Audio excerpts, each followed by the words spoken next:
Hey guys, welcome back to another episode of Talking Sports A to Z with Alex Busch and Drew Zlogar. We got a NBA fam episode this week. We got two stacked interviews, two double interviews. First, we have Tina Nguyen and Natalie Hesse, who are two of our former colleagues. They're going to be the first interview up, and then we have Jeff Wong and Chuck Battis as well as former colleagues that are up at the end of the episode. I hope you guys enjoy.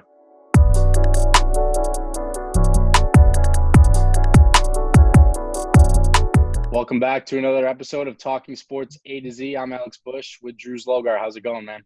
What's going on, man? Yeah, as you said, it's the NBA fam episode today. We have two double interviews. I loved both conversations that we had. It was fun, but also really informative because all four people that we talked with are doing really well, and I think it attributes to all of our times at the NBA. So it was good to check in with them. Get right to it, man. Our first interview is going to be with Natalie and Tina. Natalie is a social media coordinator at the Pittsburgh Steelers, and Tina is doing her thing as a sports anchor down in a CBS affiliate in near Dallas, Texas. So we're going to be talking with them first. And without further ado, here's our interview with Natalie and Tina. Enjoy, guys.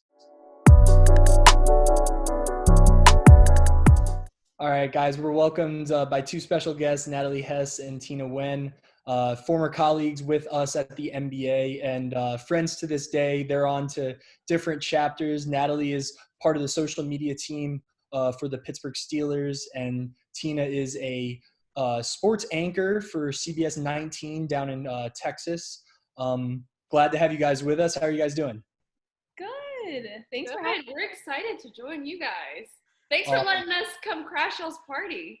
No, it's our pleasure. Busch hit me up saying, like, we should get Natalie and Tina on. And I was just like, that's actually a really good idea. You guys ventured. I mean, it's kind of they kind of didn't go many places without each other at the NBA, so. That's true. You guys are two peas in a pod. We'll see if this is a good idea at the end of the podcast. And you guys were definitely a package deal, but yeah. So how's everything been going, Natalie? The NFL draft just happened. I'm sure you were crazy busy, but now we're kind of into the bit of the off season and kind of the downturn. How are things with you? Yeah, absolutely. So it's been good. Draft was interesting for the most part. You know, I hadn't even had a draft, so I was nervous regardless of if it was going to be normal or not. And it was actually, I think, almost better for me to know that everyone's going through the same thing. So it was everybody's first time all over again. So I kind of got to like piggyback off of that.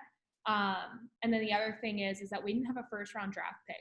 So Thursday night we had a plan, but because we didn't have a pick, we kind of just got to sit back and see what others were doing, how they were approaching social. You know, we obviously stuck with the original plan that we had, but for the most part, it was nice to just kind of observe from the outside.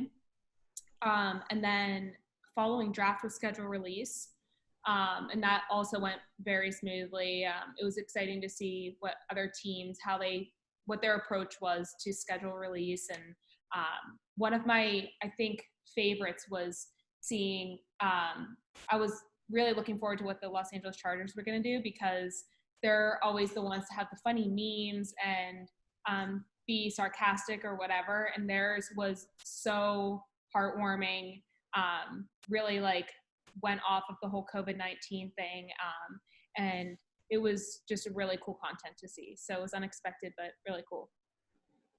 Did you ever expect kind of schedule release to be that big of a thing now that, you know, people are starving for content?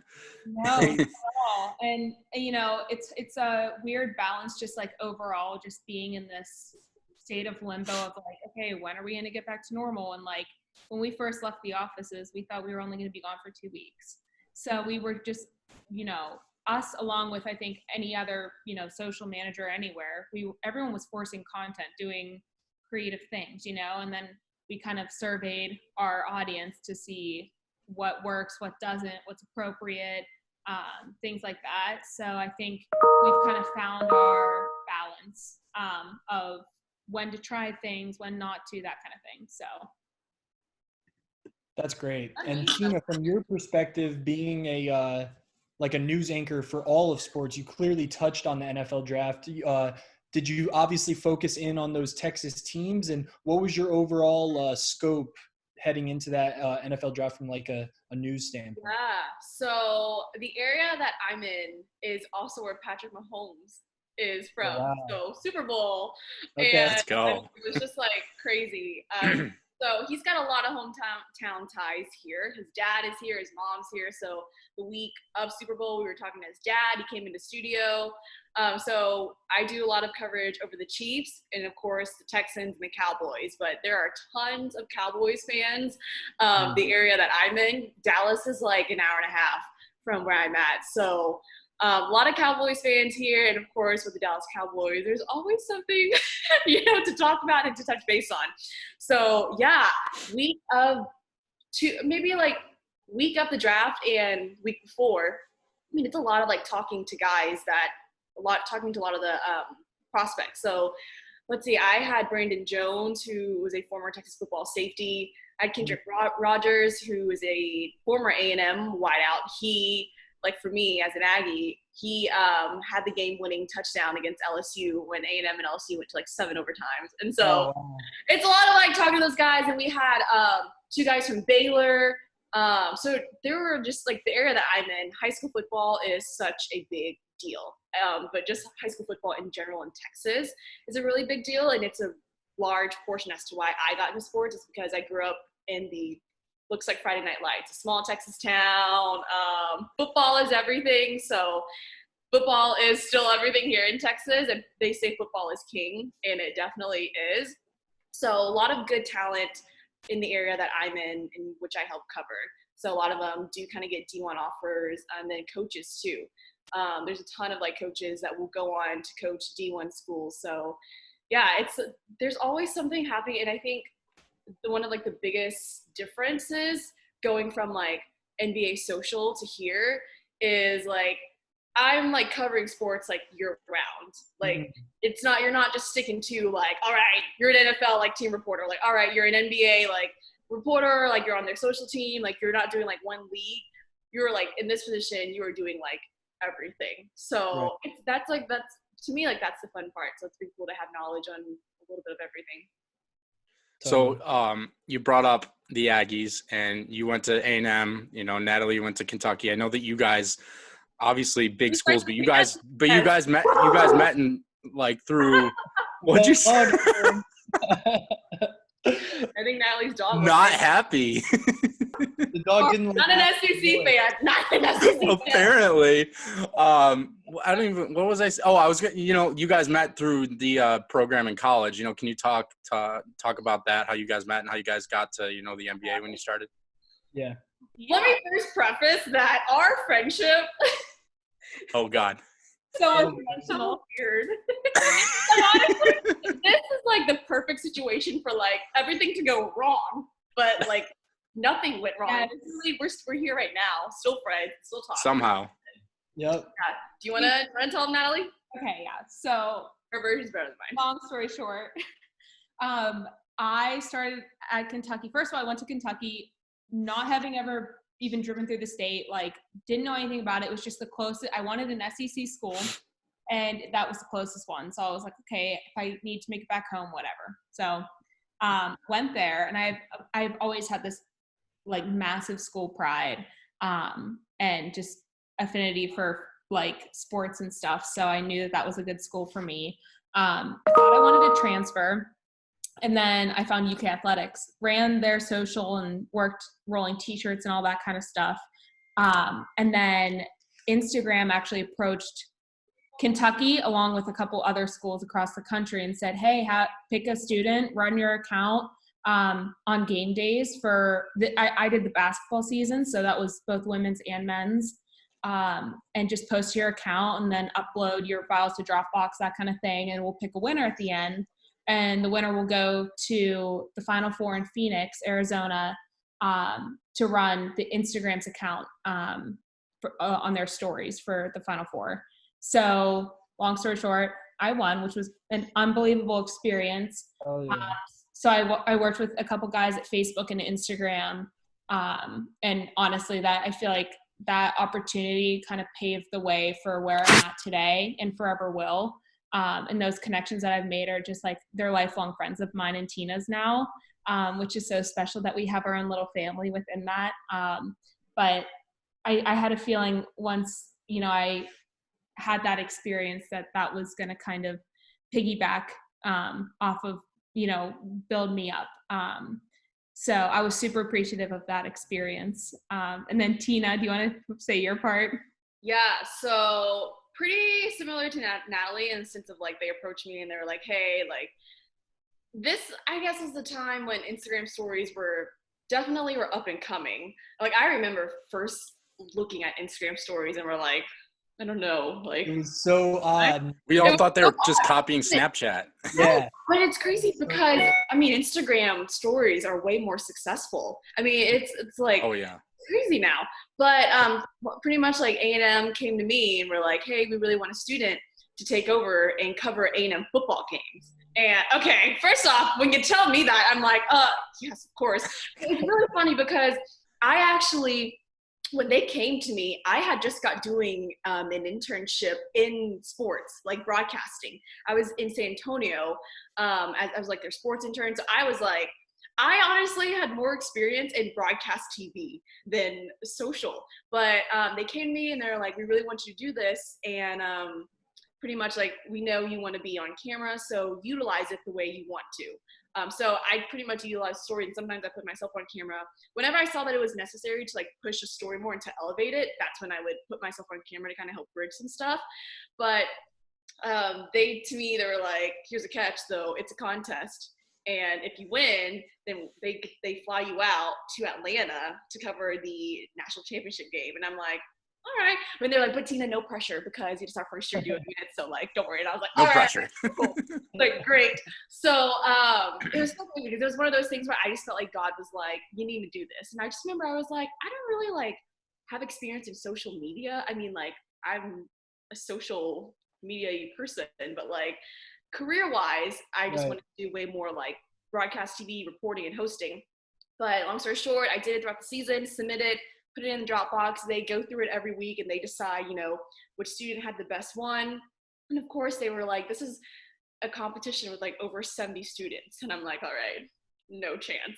Long story short, I'm in Colorado during Christmas break skiing, and A&M reaches out to me and they're like, hey, we just gave your info to Instagram and Facebook. And I was like, what did I do wrong? Just kidding.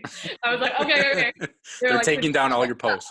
So just a heads up if they reach out to you. And I was like, all right.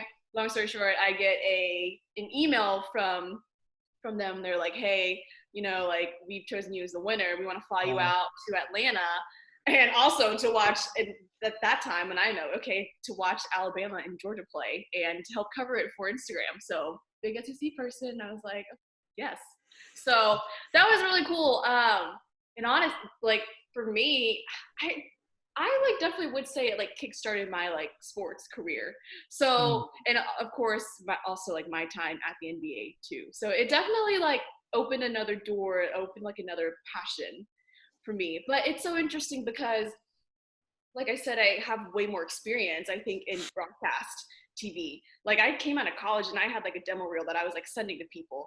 And then this NBA, when the NBA, like when I applied for it, it kind of like, I don't know, I think just like, it was something that I was like, you know what, I need to give this a try. Because I kind of knew that, okay, like, I guess from like a big scheme, like bigger picture, like it's okay to try stuff because I think other doors can open. So, I mean, we can like dig a little deeper into the NBA in New York City. I mean, that was just like something that I never expected to do, but something that I'm like so grateful for because like for one thing, the people I met and just things I got to experience. And just like I think for the big things, like the people I've met, because like right here, right now, this is like proof of it too. So, yeah. That's awesome. And Tina, while you were at the NBA, obviously having the broadcast passions that you had, you ended up getting in front of the camera for a couple WNBA kind of news segments. We're talking about the stories. I think they featured them on the IG story, and then it went to IGTV. So you kind of ended up diving into a bit of a niche while you were there too. Yeah.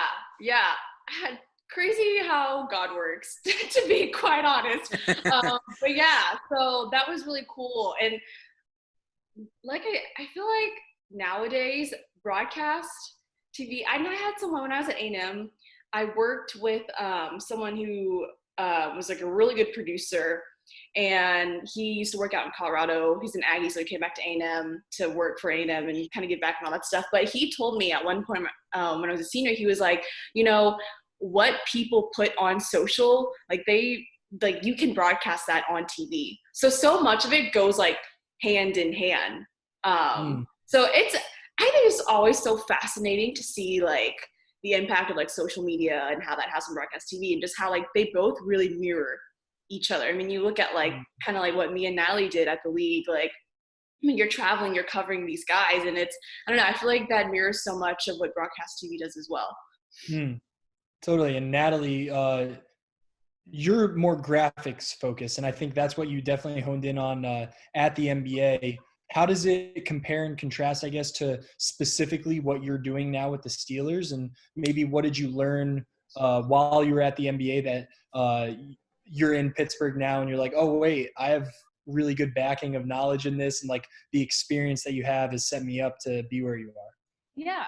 So I had my major was in communications and my minor was in digital media and design. So there, obviously, I practiced a bunch with Illustrator and Photoshop and all that, and did some photography stuff as well. But when I went to the NBA, they, kind of, I at least remember like the first day them bringing me and Tina in, and I just kind of like sat down with Rena, and I just met her, and she was like, all right, I think so you're gonna like help me with graphics. And I was like super pumped about it, because I like I'm more of the person who doesn't necessarily like enjoy making them, but I love looking at others, looking for inspiration, seeing how like, and recommending what we can do next, kind of to like better ourselves. So whenever I was told that I would work with Rena, I was like super pumped about it. So basically with that, I worked with designers all around the world, both, Philippines, Australia, UK, the US, obviously.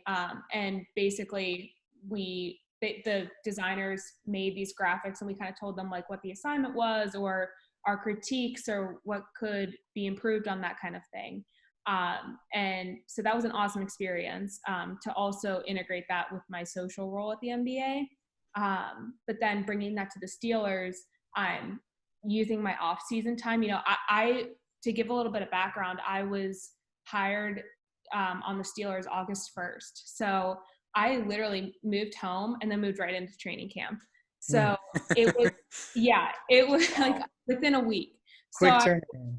Yeah, for sure. So with that, I didn't really have that much time to learn. It was more so like learn as you go, learn about the brand, like, obviously do what you can, but no pressure on being like super innovative and that kind of thing. It was more so like brand awareness and just, doing your best, kind of. So I kind of carried that through my first season in 2019. And my manager, Kyle, he's amazing at graphics. So he's our graphics guy. So anytime he'll make a graphic, he usually like runs it by me or something, say, hey, is this good? Or hey, can you fact check, that kind of thing. So I have a huge comfortability with that because of my skills that I had learned at the NBA. So it's kind of nice that I brought it to where I am now at the Steelers. And going forward, I hope to also help myself with that, so that, during this off season, I can learn more about Photoshop and be better, like as a designer versus just someone that is critiquing work. Yeah, 100%. Just going off that, Tina, you moved to kind of a different avenue when you left the NBA. How's the adjustment been, day to day, work schedule? I know just from my background, my family, I know how busy a reporter's life is. So. Yeah, definitely. It's so funny. I think I also find times where I'm like, oh shoot, I'm still adjusting. For one thing, when you go from like living in New York City and shout out. love it so much, there's sometimes it's like an adjustment for me, even like coming back to the South. I'm like way more like fast paced. I've always been wired that way, but especially when you live up there and then that kind of like you're getting used to that pace. Like it's so funny. It's coming down here and the pace of everything is so different. But work wise, definitely, I mean, I guess workload wise, I mean, it's still like the same, like sports reporter, you're covering sports like year round. Clearly right now we are in very unique. Trying to. Yeah, so it's definitely been an adjustment. I think I moved in like maybe end of July, and it was like, I started the job maybe like a week or two before high school football, Texas high school football started. And I mean, going from the NBA, you've got 32 teams that you're covering. You got to know about all of them pretty much. And then coming here, the high school teams, I mean, there's like class like 2A, like 3A, 4A, 5A, 6A. There's so many high schools in the area that I'm in. It's like insane. So it's kind of similar to like covering like a league where you have to know so much information. You got to know who the coaches are. You got to know like how they did last season, who their returners, their starters are, and all that stuff. So it's definitely a lot to like take in. But I think my job at the NBA definitely like prepared me for that. But also my previous jobs working for A&M, when I was at A&M, I did a lot of stuff for the SEC Network Plus broadcast. So it's been a really unique career journey for me. So, but this is, I think, more of like definitely what I want to do long term. But my time with the NBA, I got a text. I'm sorry. Did you guys hear that? Yeah, I could hear. Everybody, Tina got a text. Tina's got about 3 emails and 3 texts so far this interview. No. Life of an anchor. No, I mean, I think my time at the NBA definitely prepared me a lot because, I mean, everything, I mean, you guys all know in this industry, it's very fast paced. Like Natalie was talking about moving back and then like starting training camp. Like everything is so fast paced. So, I mean, there's a lot of similarities, but also differences. I mean, broadcast TV is, I would say, like a little bit more different than social media, but both are great. So it's been cool to have experience in both avenues. I think another thing though is like, and I'm speaking for myself here, but I don't know if I might be speaking for you guys as well, but like, I think that's what we all like love about sports and working in sports is like the fast paced environment. Like no day is ever the same. Yeah. And you get well, in quarantine it is. Yeah, unfortunately. Quarantine every day is the same, but right, yes. Right. But like, I know that anytime I step on the field or I stepped on the court, like it was always going to be different. I was always going to be highlighting someone different and something else was so new and exciting. And like, I think that not only is great just to like have in your back pocket, but like it also is literally just building your resume like every single day instead of, you know, on a monthly basis or on a yearly basis. Like we're really getting that exposure all the time. And I think that's such a huge perk of working in sports. Totally. I agree, Nat. It's one of those things that you wake up and it's never like a monotonous thing of just like, it's another day. You're not sitting at a desk yeah, all day accounting. I have roommates that are literally accountants and it's not like they're waking up ho-humming and they don't like what they do, but it is a sense of just like they go to work, they get home, they'll play their video games and then they go, but it's like they never talk about work and they never like, oh, today I crunched these numbers and whatever. Yeah. My thumbs hurt. I got 2 more calluses this week. It's great. To that argument. We got friends that are accountant. They're probably like, all right, don't help. Oh, my best friend is an accountant. He makes bank, but I'm sure he would agree. A 1-star review is coming. But no, just to tie that up, it's just like I love being able to like love what I do, and sports has always been a part of my life as an athlete and a fan, and the fact that we can call it our career is just great. Now, I was curious, the transition going from the NBA to the NFL, in terms of how buttoned up both leagues are, the brand is already set in stone and everything there is consistent. But just how, I guess the voice, there's obviously some differences and maybe going from the league to a team level.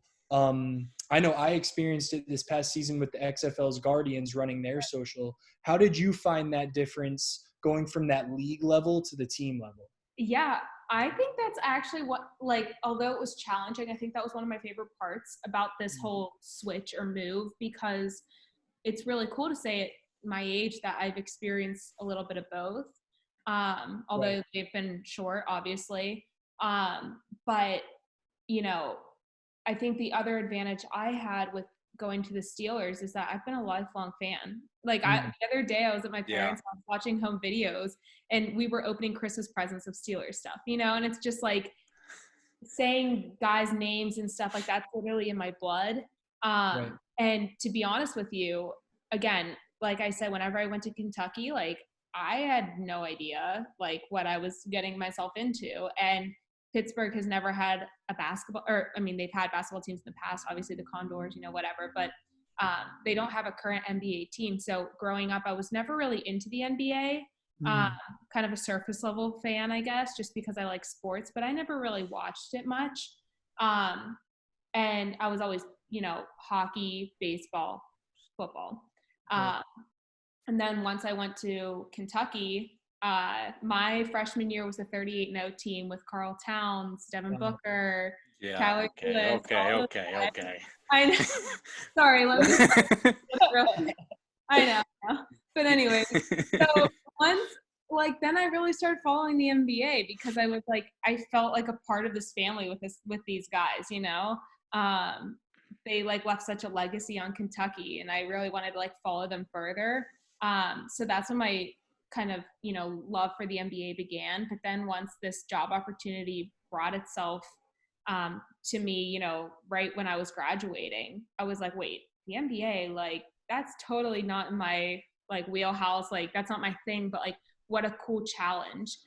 Something that I even if I'm not up for, I want to be up for, just because like I think that's so good for, it's such a great lesson to do something that's out of your comfort zone. And it absolutely became my comfort zone, and I miss it so much, So, but then going back to the Steelers, like, again, that was definitely difficult to, assess. I kind of feel like I knew their voice just as a fan, but when you really dig into social is when you really, understand it. And so at first, I kind of like sat back just to observe. But for the most part, I did feel very comfortable. There's definitely stuff I do with the Steelers that I wouldn't have done at the NBA, or vice versa, would have done at the NBA, not do it with the Steelers. So, I definitely take lessons that I learned on social from the NBA to the Steelers, whether it's uses of emojis or power words or whatever the heck it is, hashtags. There's so much integration between the two, although they're so different. So, we've bounced kind of back and forth around, between times, but you guys have known each other for a while now. You worked at the NBA together. You lived in New York City. Right, for a while. What do you, what, on each other? What's that? Actually, we kind of passed up on this earlier, so it's probably because I was giving a lot of different answers. How long have we actually known each other, Natalie? Really, like a year, not even like. When you won your Instagram competition, I reached out to you and said congratulations. Oh, yeah, we didn't tell the people this story. Oh no, and you asked me for advice whenever you just started. Yeah. Oh, so when I got the gig, that when A&M was like, hey, why don't you take our social? I was like, don't know what I'm doing. Got to seek advice. So, So she reached out to me. Long story short, we both had applied to the NBA, and then we found out that we both applied like around graduation. We're like, oh my gosh, like blah blah blah, whatever. Never would have thought anything of it. And then we became roommates. So we met each other the day we moved into our apartment. Yeah. Oh wow. Like, one way so it probably feels like 5 years though, just with everything that's gone on. Absolutely. Oh my gosh. That's why I said it could have gone really bad, and it should have, to be quite honest, on paper. We had the joke that we were going to catfish each other. Literally, yes, my friends would be like, Tina, are you afraid you're going to get catfish? And I was like, we talk on the phone pretty often. I feel like we go for roommate catfish. Oh my God. I have people like there's like people that I like really trust, and I was like, I feel like it's gonna be fine, but you know, it was like if it didn't work out, it was one little small part of your life compared to a bigger picture. I don't know, but a beautiful thing. yeah. But I guess we've actually maybe like a little over 2 years we've known each other. Yeah, we connected my senior year at A&M, which was that's like year ago. I wish it was year ago, like 2 years ago ish. Yeah, we connected, and I was kind of like asking her, you know, how like finding a job in sport is not easy, and it takes time, and everyone will tell you like have patience, it takes time. So I think I reached out to her and was like, hey, you know, how's everything going for you? That's kind of how we honestly connected and got to talk more. And somehow started on the same day at the same company and lived together. Like I said, should have gone back, but it didn't. 2 people. That is so crazy. And you guys come from like different backgrounds. That's wild. It's an awesome story. 100%. So different. It's crazy. Like I said, could have been catfished, or I didn't do it.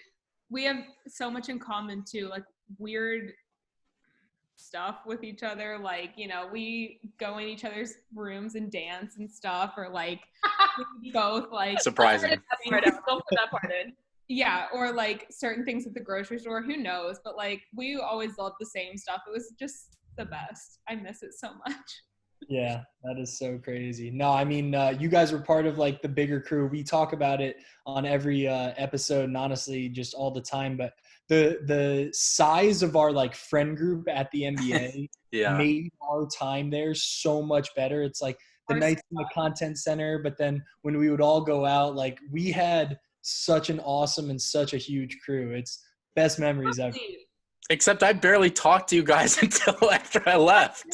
I know, exactly. Well, also you were in DCD, right?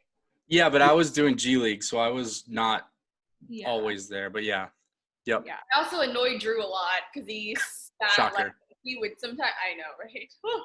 I think he like either sat in front of me and then he like sat angled. I had a good spot being in that second row. I was like with DCD, but I also had views of the social. So true. You had a good spot. I got to dabble in both. It was nice. It was never. Busch. That's crazy. Yeah, no, but last question. I mean, thank you guys for spending some time with us. It's always good to see you. Maybe just like I think you guys are really good stories of kind of just having the passion and just letting the flow just happen, and whatever comes your way, you guys just took it. So like to people out there that are trying to get into this industry, I get hit up with some questions of college students and people that are interested, and maybe like some advice that you would give, because you guys come from such different backgrounds, but what is ingrained in you, like it is in so many people, us included, is you're just true love in sports, and you just let it flow and into what you guys are today. So maybe just like a final word of wisdom. I'll go. Okay. Word of wisdom. I think one of the biggest things that I'm happy about my path is how early I started, which obviously, you know, sometimes you don't figure out what you want to do until literally your last day in college or whatever the heck. Mm-hmm. But regardless of your path and, you know, timing or whatever, always be willing to do something you're on, like that's outside of your comfort zone. Push boundaries, go somewhere you're unfamiliar with, a league you're unfamiliar with. It's great to aim high and shoot for the stars, but know that like you might not always get it on your first try kind of thing. And just be willing to put in those hours, say yes. I mean, I remember Tina and I, we would always just talk about like whether it was in college or with the NBA or even now today, like we talk about, you know, it's not a bad thing to be a yes man, because, you know, obviously choose what you want to say yes to, but at the same time, like if anything comes out of it, you're going to say, oh my God, I'm so glad I did that. Or, hey, like maybe next time I won't do that, but you would hate to regret not doing something. So I say just like, if you ever get in a situation where something's presented to you, a great opportunity, I say take it, because you never know where it will lead you. That's awesome. Well said. I'm sorry. I just Tina just spilled something. I just saw that. She was so moved by Nat's final words that she was just like, oh my God. Whoa. I'm 100% clipping this.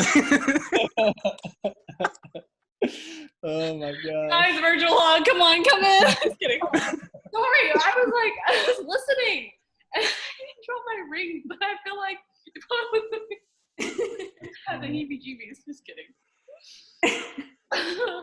Yes, I will. Okay, what Natalie was saying, the part where she was saying say yes, that I think is like one of my biggest advice to people who are trying to break it into the industry. Say yes, get whatever opportunity you can and make it what you want.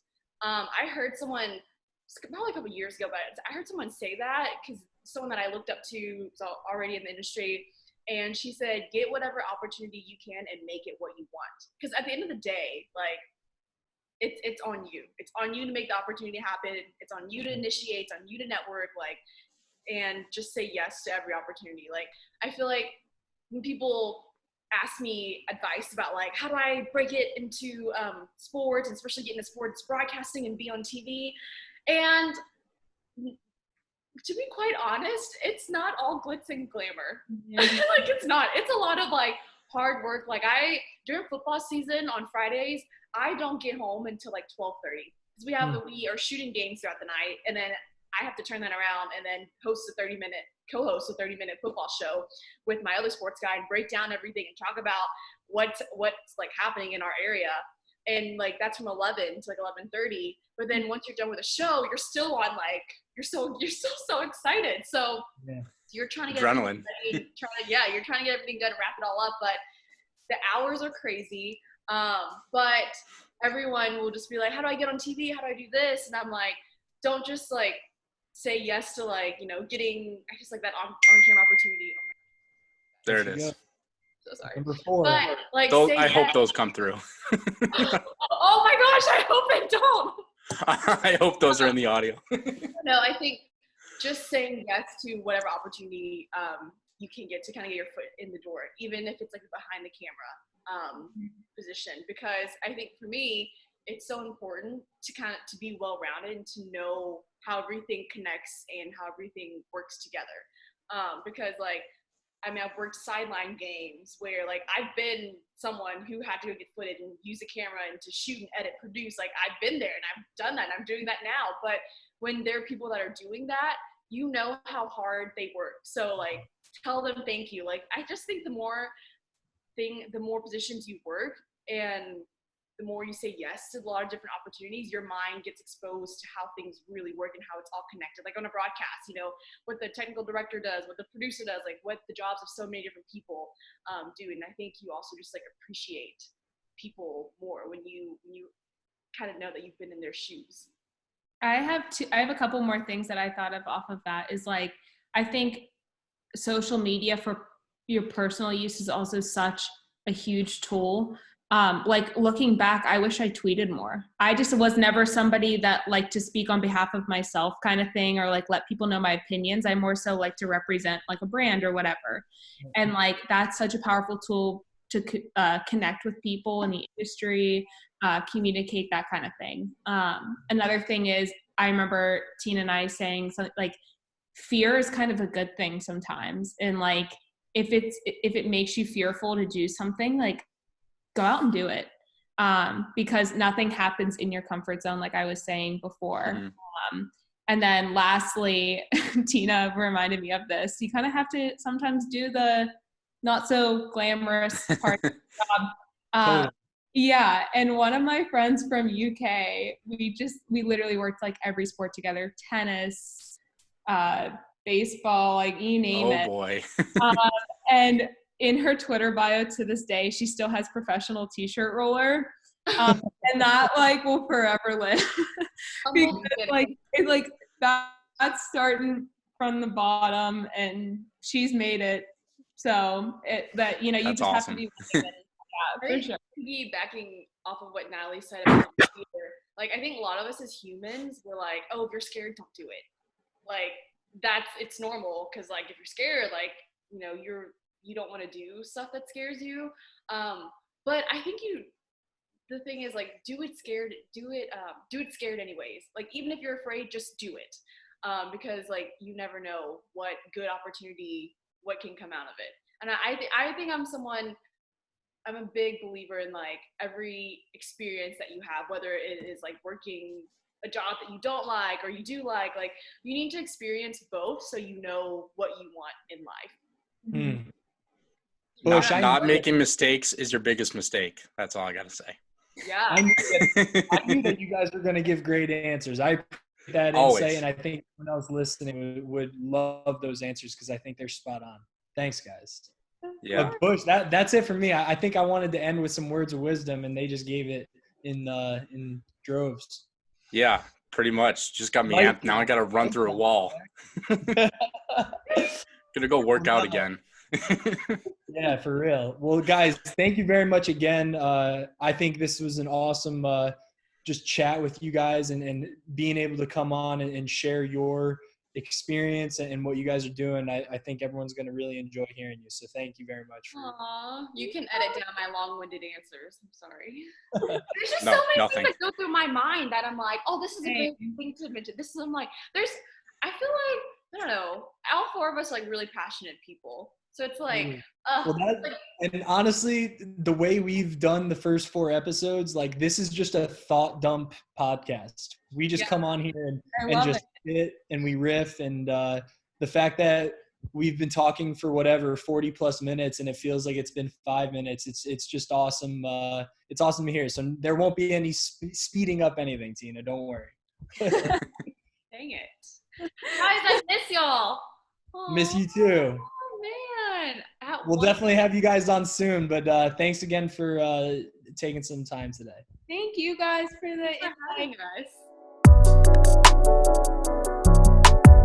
Thanks again for Natalie and Tina coming on to talk to us. It was always good hearing from them. It's been a while since we've heard from them.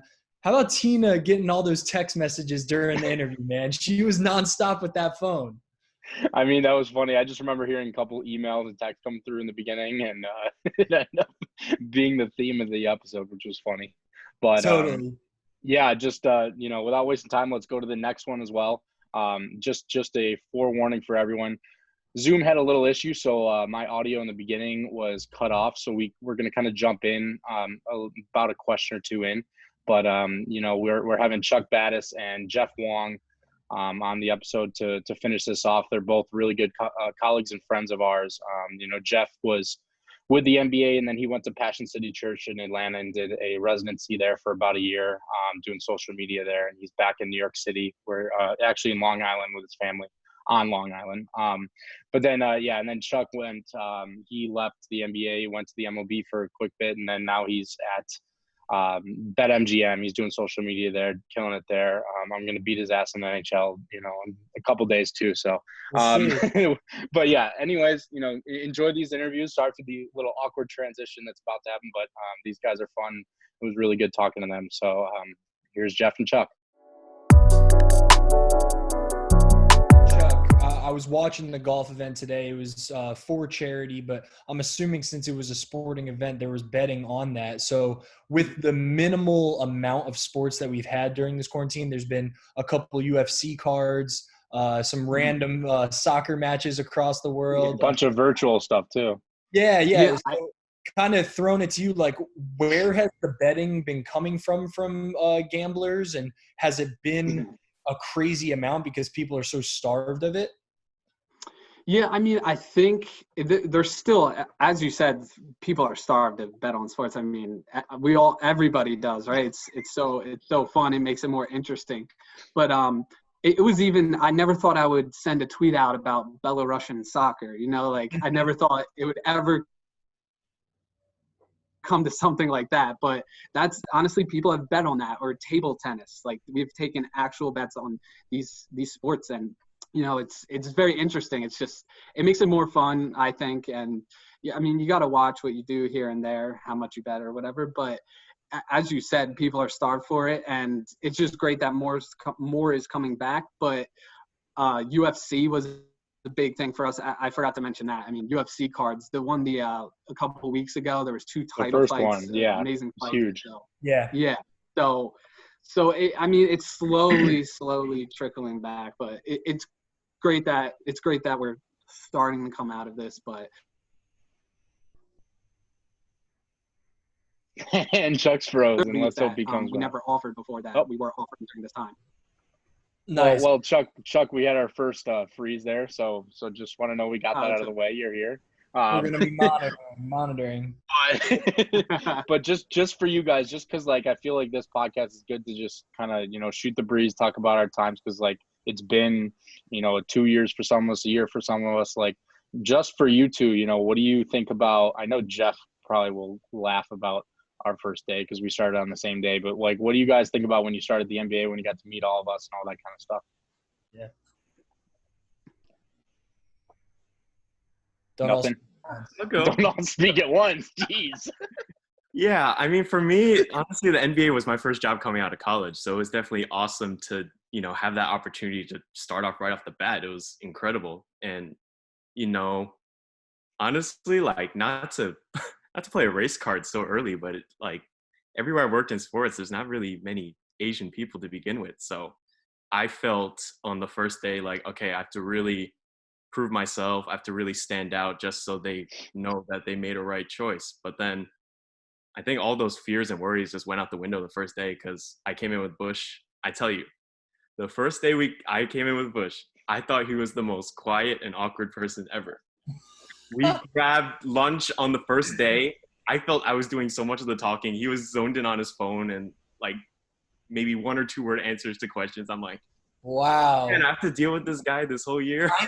I need to meet that Busch because that is the exact opposite that I know. He literally looks so quiet and unconfident. I'm like, Busch that went away quick. That's what she said, jokester, and all the loudest one in the room. That's crazy. If you told me that the first day, I would have not believed you one bit. It was that funny. But I think it's just a testament to show that like, we really become family as we have those nights together. So ultimately, like that was definitely something I'll remember. I found pride in telling people, oh, I get home at 2 a.m, wake up at 11 a.m. every day. But yeah, just the time in the NBA was definitely special. The best that I think about, Jeff, when you talk about getting home late, getting up late, all that stuff, you had the grind going to Long Island every day from Jersey, going through the city or around the city, whichever ways told you. But I just remember hearing these days when you get back at like 5 a.m. or something like that, and it was just nuts. Oh yeah, some days the Waze would take me to the George Washington Bridge. Other days it would be the Lincoln Tunnel. It was ridiculous. Like for me, it was where I live. Thankfully, I live close to Queens, but it was still 31 miles each way. So 62 miles round trip. And I remember I leased my car Labor Day. And then by the time I left the NBA in May, that was last year, I logged about 20,000 miles on my car in that span. So. Oh my God. You used to drop off people like me and Jake at the Bronx to get the subway down before I had my car down there. Yeah, try to do you guys a service and try not to you guys pay for Uber across the bridge. So and it probably helped having some compadres on that part of the trip. Oh yeah, for sure. I mean, there's only so much podcasts and music you can listen to on a drive, so it definitely helped. For sure. That's crazy. Yeah, but go ahead, Drew. Sorry. I was just going to throw it to Chuck because speaking of funny stories, I know every day basically Chuck would get to the content center, I feel like, and he was complaining about the traffic, red in the face. He was kind of sweating. The parking lot traffic was the best. He was all hot and bothered. So Chuck, I want to hear. We'll go right into that story. Like, there's just it's not a story. It was everything. No, not even a story. Just about the whole situation. Like, there's like 50,000 people trying to get jam packed into this like parking lot, and every single day when I'm turning right, I'm dreading it every single time. I finally get through the toll. I'm like, oh my God.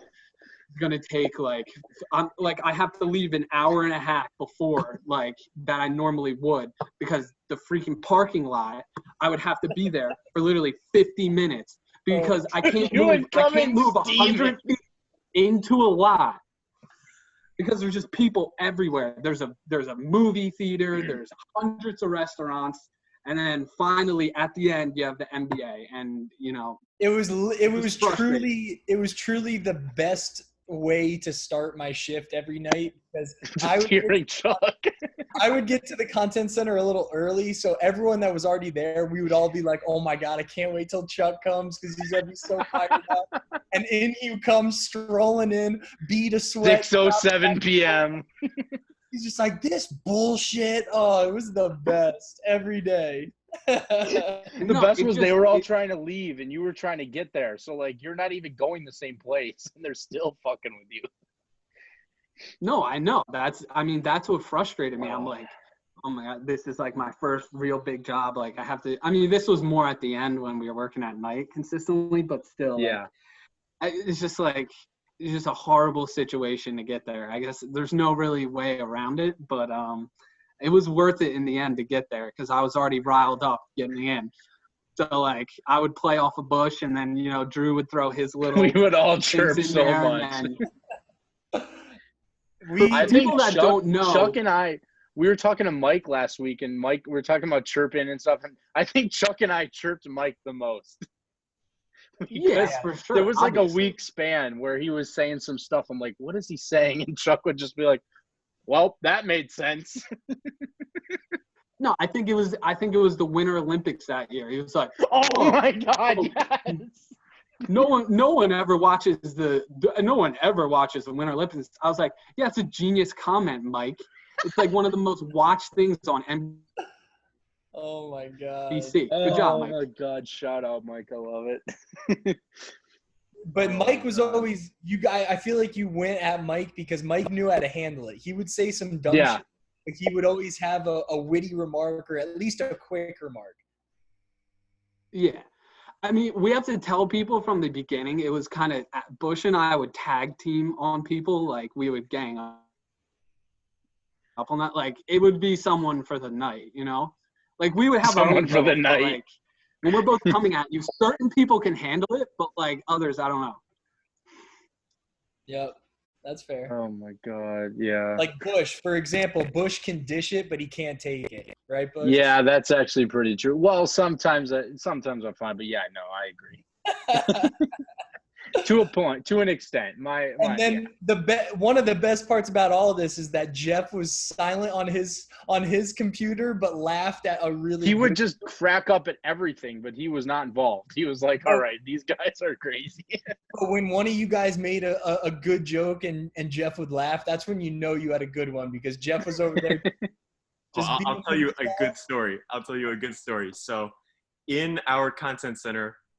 So we have Kirks that's in the back row. So they're in charge of, emailing our managers and various people. Oh, God, I know what this one is. Yeah. So they're in charge of emailing many bits of news, whatever happened, like triple doubles, historic marks, and injuries. So one night this player goes down with an injury. I'll save the name for a little bit. But this player goes down with an injury. The Kirks in the back are starting to laugh because they're like, what do we put in this email? So the guy, for you basketball fans, is a guy that goes by Luke Richard Mba Amute. Now that's a pretty long name, right? So the Kirks in the back were like, okay, what name do we put in? Mba. Let's go with Mute. And then Busch just starts to lose it. Oh my god! He just starts losing it right now. Doing right now, literally in tears right now. We should just call it Mute. And then they didn't know what his last name was. So Umba was the next suggestion, and then he just really starts losing his cool, and he just goes on the rest of the night. And then we kept calling him Umba. Yeah, or we call him Richard, and then I'm sure you can assume what Richard Mute would be a nice nickname for. Jeff. Let's not be inappropriate here, please. I said I'm not just. that just gives you an idea of how much it can go off the rails, because literally that was the joke of that night. And every hour or so, he would start just cracking up. Just because it was just so funny. And what we now know and the listeners know is the flip-flopping of Busch's personality from day one that, Jeff, you met him, to night. So the night is definitely more reflective of Alex Busch's personality. 100%. Yeah. Chuck, were you? Come up with a bunch of stories that match the Mute story, because that is legendary and right where I know Alex Busch. Chuck, were you there that night or no? Yeah, I just didn't think that was as funny. I just thought you were an idiot. Well, yeah, but it was also freaking hilarious. They didn't know what name to go by at like 30. It was so funny. Chuck, that sounds about right, dude. That was basically right. That was you every day, but usually I was trying to incite Busch to, like, keep going. But like that night, I was just like, dude, what are you even doing? Now, one of Busch's like famous nights was Busch Bingo. We mentioned it on an earlier pod. But oh God, Jeff was there, I think. Maybe. Were you there that night? I think I saw it on Snapchat more. I think Chuck was gone then, because that was a summer league. Were you weren't there then? I don't think, right? Or maybe. Yeah, I was there for summer league. I think I might have been there. But refresh me a little bit on what you would have remembered that. Yeah, Chuck. So with all of the Busch-isms, we'll call them, Busch has his own language when it comes down to it, with all of the lit and sick, bro, and shit like that. That the content center ended up creating a bingo board of his sayings, and they were basically playing, trying to get bingo. And I think Busch, what was it? The first person got it in less than a half hour, right? I mean, I didn't know what was going on, and I kept laughing after I said random stuff, and then apparently it happened within an hour. They got bingo. Yeah, I think Katie Snyder, one of our friends, she created the entire board.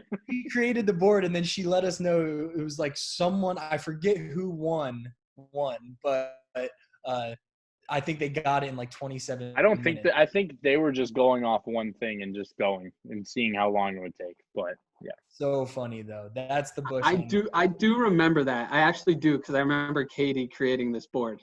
Henny had to be on it. Henny was on it for Henny sure. For life, right? Yeah, you know what was on it? What I was saying? I kept saying, what's his name? He plays for the Sixers. He was a G League guy. Oh, Furkan Korkmaz. What was I saying? No, I wasn't saying that. You were saying Furkoff Korkmaz. No, I wasn't. You were saying Furkan Cork Goat. Cork Goat. I kept calling him Furkan Cork Goat. Jeff's already annoyed. Oh, trust me, I have a whole internal library of all these things. Wow. How many you got? Let's see. Pronounce Sviatoslav Mikhailuk. Oh God, Sviatoslav Mikhailuk. That's actually not bad, dude. That's not bad. Better than what it was. Yeah, that's a tame version for you listeners. Yeah, that was tame. Oh my God, so funny.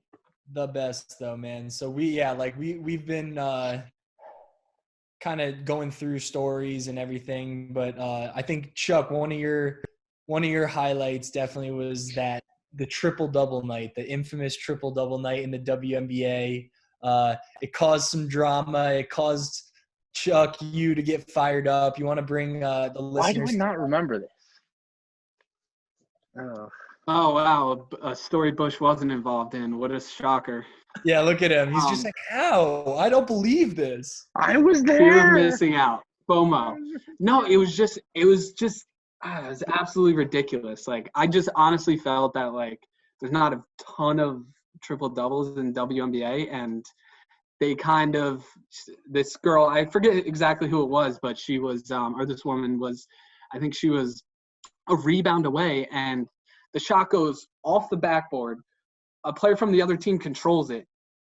And then fumbles it, and she grabs it, and they gave her a rebound for it. And I was like, wait, I remember this, bro. No, you don't, Busch. Yes, I do. I seriously remember this. And Chuck is frozen, and he is yelling, "This is wonderful." And that was right at the climax of the story. He's frozen like. But I have to attest because I was sitting next to him. I think we were both on a W shift that night. And Chuck, I remember, stood up like he just like had fire under his ass. And he's just like, that's not a rebound. And we were like, Chuck, what the hell is going on, man? Chuck, I kind of finished your story because you froze on us. But the way you reacted. I think you froze again. When she got that final rebound, oh, my God. Oh, there we go. You're back, Chuck.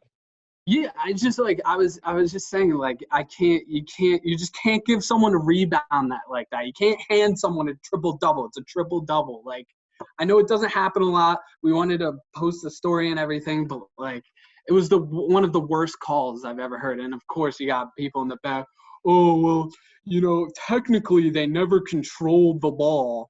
She never controlled the ball, so it was a rebound, not a steal. Like get out of here. Like, it's just the stuff that you wouldn't think, the arguments that would go into it, but like behind the scenes there are a ton of arguments about little stuff, about who's the better player, was that a foul, was it a travel? There was always a hot take too. Always a hot take. Dude, and I got so annoyed sometimes. Oh, obviously, like it's not even like the big things. Like we would argue with like Josh Jackson, like how good was Josh Jackson?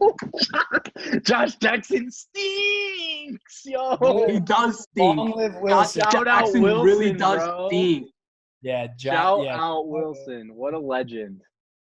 And yeah, that's like the larger point I would say. I don't know if you guys have kind of brought this up. There were so many personalities in that room. There were. Like different personalities. And people that were obsessed with sports, you know, and like multiple sports. We would watch everything when we were there. But it would just all came together for just one crazy atmosphere. And like you said, Drew, every night. It was every night. It really was. It was literally. Every night it would be something different. Mm-hmm. And it was, you know, like that's what made it fun. Like you bring up Wilson, like one of the most interesting people I've ever worked with. He was so loud, so just like bold to his claim. He would be doing play-by-play while he's like what was he doing? I forget what he was doing exactly. He was logging. Yeah, he was logging. He'd like be doing play-by-play in his head while he's logging, and we would all hear it from across the room. He was easily the most polarizing person in that room because I think half of the room absolutely hated him, and then half of the room loved his commentary, and everyone was just like, Wilson, shut the fuck up. Oh, my God, dude. I love it. But how about his YouTube? He has 50,000 subscribers on YouTube. Yeah, he's killing it now. He's incredible. Yeah, Wilson's the man. The fact that – so he was honing in on his craft during those content center nights. Yeah, low-key. I was like – he used it as a stepping stone, as kind of everyone has, right? I mean, for sure. Like, that's what you go there to do, and it's an incredible thing. Not to kind of get off topic, but it's an incredible experience, and I wouldn't give it back. You know, I'm here today because of what happened at the NBA, and I think we can all kind of say that. Mm-hmm. You know, it was all our real first big start, I would say. So it's amazing to see where it's kind of come to, but just the stories that we can go on, and as we alluded to, it's just crazy. Yeah, Chuck. Yeah. I mean, not even I don't even think that's off topic. I think it's right on. From like, let alone the fun nights from the content center. Like you were part of the social and digital media team of one of the most popular and watched sport leagues in the world. How do you think that your experience helped you transition to this role that it seems like you're doing well at a really good company at BetMGM? Like, how do you think it prepped you for where you're at now? I mean, I don't think I could have any better prep than what the NBA was, whether that was sending push notifications to our biggest audience, which was 3.5 million people. Like the pressure that goes into that, like people don't, like you see the push, but like to know how much goes into that, putting the copy into Slack, and we're arguing about what it is. Then you have to put in a video with that. Then you have to send it to the correct audience or group. it's just there's so much pressure that goes into that, and there's nothing that can prepare you for that except doing it actually. And we were kind of not thrown into the fire, but like we had to pick it up quickly. I mean, Drew, I think you came in the middle of the season, right? Or around, like it was early in the season. My first night shift was opening night. Oh, wow. Yeah, well, there you go. I didn't realize that. That's crazy. You're Yeah, 100% so right though. But like the experience that we gained at the NBA and the pressure that was on us to perform, and not only perform but perform quickly, you know, everything is in a timely fashion. I mean, how many people were we competing with, you know, that also have access to these plays? Like that's a whole nother, you know, facet of it that, I mean, I feel like doesn't get talked about a lot. We were competing with, you know, Highlight Factory or Yahoo or all these other, you know, big organizations, but we were the NBA, so we had to have the best content, had to be grammatically correct, pushed out in a timely fashion. So the pressure that we gained from that, or the experience we gained from that, I mean, it's invaluable, and it 100% helps me. It will help me throughout my life. That's huge. I just want to bring up just for Jeff, because like, so I did a lot of G League stuff, you know, and that was kind of like where I honed in my skills. And Jeff kind of like spearheaded the whole NBA fantasy stuff. Like, can you talk about doing that and, you know, where you think it's gone? Because I mean, obviously, I just remember us talking about, what was it, like summer, or no, it was when we had our 2-month breaks, and you're like, yeah, I've scheduled out like 2 months of content like every single day. I just remember how much you grinded. But yeah, talk about you know your experience with that. Yeah, you know, it's just taking a account that didn't really have much traction to begin with, because there wasn't really that many people devoted to it. Maybe they sent out like a text tweet here and there, but it was on me. You know, I have that mentality to make something I'm entrusted with the best it can be. So just getting the chance to even run with that, just starting to use media, starting to request graphics, making video packages that would be relevant to fantasy. So there's just all those different things that really was cool to see, and to see the growth that eventually happened with the account. It was pretty cool to see. I think we got to like 200 something thousand followers, and it was, to me, that was a big deal, because it started like maybe around 100 or something like that in the beginning of the season. But it was definitely cool to see just how much people did care about fantasy and different things like that. And, you know, our manager, Tony, always told me to always find ways to include ourselves into the conversation. So, you know, anytime like James Harden had a 50-point night or had that ridiculous stretch last season, it was just making sure us as a numbers kind of page, we were there in the conversation to like be included. So I think it was definitely cool to see what happened through running that account. I mean, there's so many different things I did. It's kind of all a blur, because you know, there's so many nights where like 13 game nights, you're just grinding and you don't even remember what you tweeted. So I remember the gif of James Harden with the towel on his back, because I remember you were cracking up. We were cracking up about that one. Oh yeah. Harden had a big game, and then, you know, trying to make the account a little more fun than like the actual NBA account that we try to add a little creative spin to it. And yeah, Harden looked like a shepherd, so it was pretty funny. No, so Jeff, while you were kind of controlling those fantasy accounts, I knew that like it seemed like you were already a fantasy basketball player, but being like in the nitty gritty of understanding how these guys performed from a fantasy basketball level, like did you see your fantasy basketball like skill get better, or is that kind of just a constant thing and it didn't necessarily translate to your actual fantasy? Oh, I'll tell you, I was a late bloomer to that. My first year playing fantasy basketball, I thought it was a good idea to draft an entire team. So I drafted everyone from the Brooklyn Nets. So I had Paul Pierce, Kevin Of course you did. Of course you did. And I finished Shocker. So I had no idea what I was doing when I started out. I was like, okay, goodness. But then, yeah, it just, like, I remember one of my interview questions when I was interviewing for the job was definitely like a way to. Can you name 5 French players? Oh, I remember that. Shout out to Kev. That was difficult. Shout out Kev Sheetram. Yeah, I got that same question, man. Oh my. I got Australia, but it was the same type of shit. Yeah, but like, yeah. So I was told to tell a story of like why I'm like such a basketball fan, and one of the stories like from fantasy was, I remember the year Hassan Whiteside broke out. I was tracking his game log because like my team needed blocks. So I was scouring the box scores every night. I saw this guy from the Heat getting like 2 blocks a game. I'm like, okay, let me pick him up, see what happens. The next game, he goes off for that triple-double with blocks. I'm like, that was amazing. So, it's just always trying to make sure you're on top of that, and then just being able to bring that into a professional setting was able to help me hone my craft a little bit more.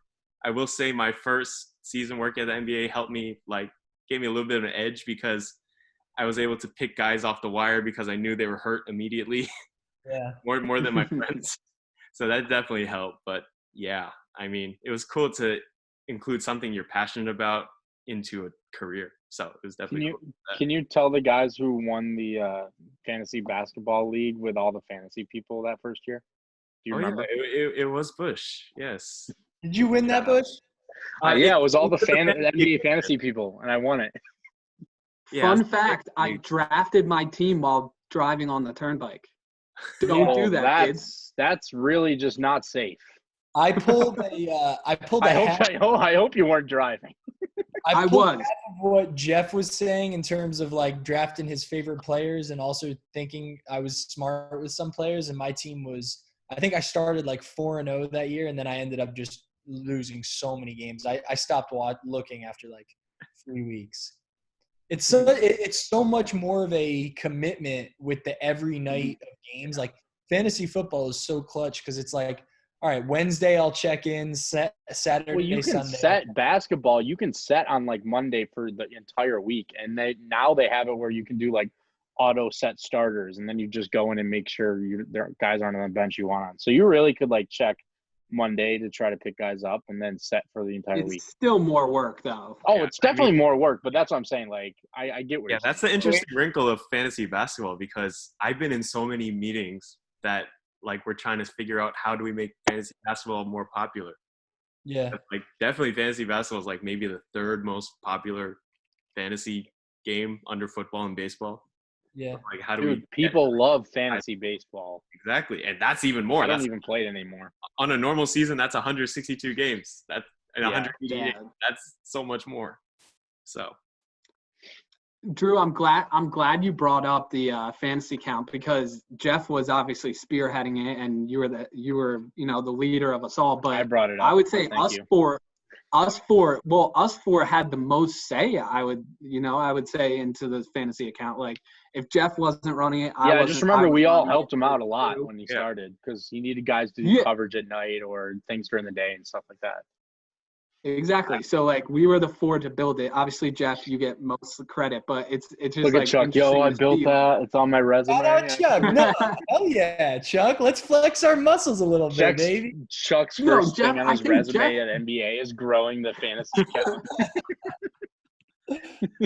I think Jeff would honestly. I think you would concur with that. That like we were the ones that helped you the most. The guys that are in this chat right now. With I think it honestly speaks a lot to how we were all a utility belt, so to speak, because definitely my first season was different than my second season, because my first season I was able to help out in so much. Right. Like not only did I do fantasy, but I occasionally got to go to MSG to get in-language coverage for a game. I got to go to some WNBA games, interview some players. Long Island Nets. Yeah, Long Island Nets. We went to didn't I bring you to a couple games? We went and covered some stuff. You're in this very den that I'm talking to you guys from. Yeah, I think I beat you in 2K there. Actually. Yeah, I know. Yeah, but then also like I got to go to junior NBA out in Salem, Oregon. I even got to go to the 2K league. So it was just, I think it's cool to see a league that has so many different aspects to it, where you can, see what works, but also say like, hey, I know how to interview players because they let me do some WNBA work. I know how to cover video games because they sent me to a 2K league studio. So, it's just like different little things you could put on your resume that you honestly wouldn't be able to put in any other league. 100%, dude. It's funny, like I'm kind of tweaking my resume right now, and from my NBA experience, it's almost just like what I want to put on it. I can make a whole page of NBA experience, like all the junior NBA, like the different facets of level of experience that they gave to us. It was just, it was awesome, man. And like Chuck said, I was glad to be a part of that fantasy pie a little bit. Yeah, sure. You guys Well, saved Jeff said, go ahead, whenever Jeff. I need to take my Sundays off, you guys saved me. So Boom. Yeah, there you go. But like kind of what Jeff said, we had to be so versatile. And I think Tony used to say, wear many hats. And I mean, that's the biggest advice for people that are trying to get jobs or in the sports world, everything. You have to be versatile now. Whether that was cutting GIFs, posting to the international feed, tweeting for fantasy, running Highlight Factory. And there's just so many things we had to do, and it just prepared us, as you said, Drew. And looks great on resume, obviously. For sure. Now, we got a few minutes until the MJ doc. We're recording this. I'm literally putting it on my TV right now. I'm pausing it. Yeah, we're so I don't miss it. A couple minutes before that. And have you guys been watching that? And that's kind of my final question for you guys is like working at the NBA, you got to see all of this great content from like the 2018, 2019, 2020.